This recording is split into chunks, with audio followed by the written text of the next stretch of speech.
New at 6, L.A. Mayor Karen Bass and members of the L.A. City Council in Sacramento today, meeting with state senators, members of the governor's office, and other lawmakers in an effort to secure funding and flexibility to combat homelessness, build housing, and deal with recent emergencies like COVID and this month's storms.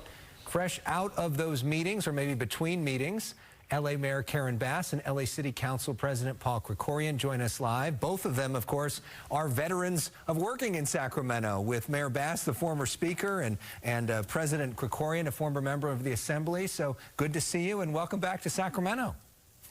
Thank you. It's been good to be back, and Bob Blumenfield is here as well, and the three of us served together.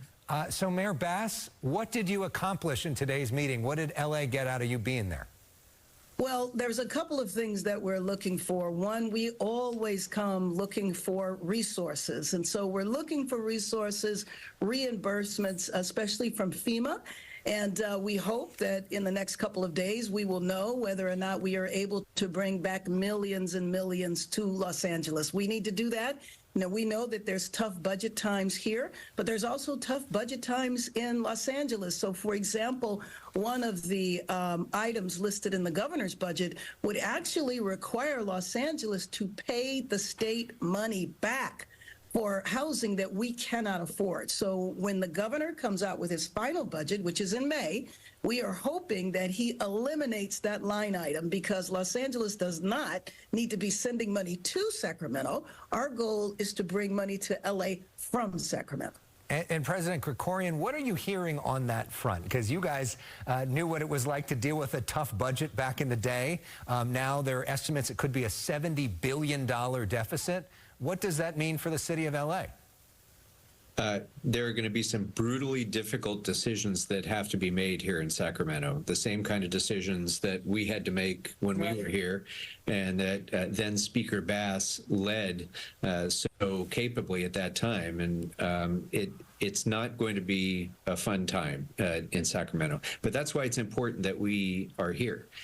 Because in the time that I was in the Assembly and the entire time that I've been a member of the City Council, there's never been an organized delegation trip, including a mayor and 5 members of the City Council, to come and make the case for the city of Los Angeles in that entire time. And I know from having been here during difficult times that if people are not here being heard, they are going to get left behind. And we just simply can't allow the city of Los Angeles and its 4 million residents to be left out of the discussion around the budget, around statewide policy, around reinvigorating our economy in difficult post-COVID years. We have to be here. We have to be present. We have to make sure that our delegation of representatives here at the state legislature are hearing what our needs are.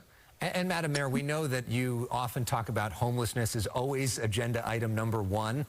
What are you hearing from the state on that issue?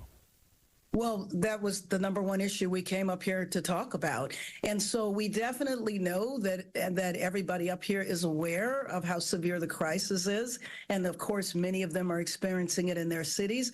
But we have to say that now is not the time to roll back resources when it comes to homelessness.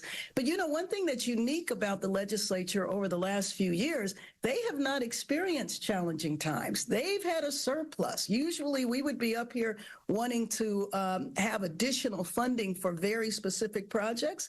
So given that this is the first time this legislature has to experience difficult times, that means what Council President said is even more important. So we have to make sure that Los Angeles City gets its fair share. Well, to that point, you met with Speaker Robert Rivas, a relatively new speaker. Did he ask you for advice? Did you talk about what that was like back in the day? Well, you know what? It's funny. I did have a private meeting with him first, and we definitely spoke speaker to speaker and talked about the challenges. And he was saying how he has to get prepared for it because he's been in the legislature for a while, but he hasn't had to face these times. And so I certainly told him, you know, call me anytime. Speakers, former speakers, we kind of have this private club, and I wanted him to know that I was welcoming him in into the club. But I do have to say, Alex, that this is one of the first times in many years when neither legislative leader was from Southern California. So that raises the stakes even higher for us to be very clear and exercise our presence up here. Yeah, there's a brand new leader in the state Senate, Mike McGuire. Right.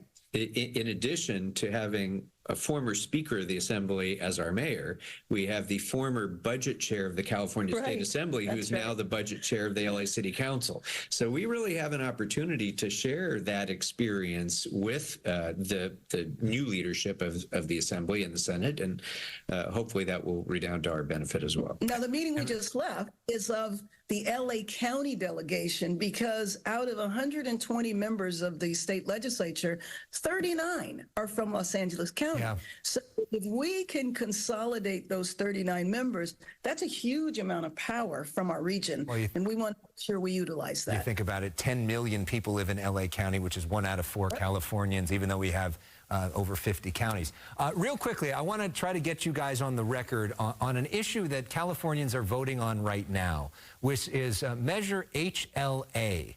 Which would essentially require the city to redesign hundreds of miles of streets in an effort to make them safer for pedestrians and cyclists. But it could cost the state, or the city, I should say, billions over decades. The city council is split over this. Some folks on both sides. You two haven't taken a position. I know there's a lot of voters that are watching this right now that trust your judgment and are curious if the mayor and the city council president think this is a good idea. What say you, Madam Mayor? Well, I will say that I have not taken a position, and I'm certainly not prepared to take one now on television. But Why not? And when I will get back to you. Mr. President? Well, you know, look, I have said that I have a lot of concerns about Measure HLA. I voted for the Los Angeles Mobility Plan, and I have concerns about whether this ballot box measure will actually disrupt the progress that we want to make on the mobility plan, and at an extraordinary cost. I'm going to have more to say about that. I'm not prepared to do it at this time, but I will have more to say about that in coming days. Well, I think we can tell where you're going with this. I don't know about Madam Mayor, but we appreciate a little bit of the preview with that. Thank you both. Safe travels. Enjoy your time up in Sacramento. Thank you, Thank you as very always, much. Alex.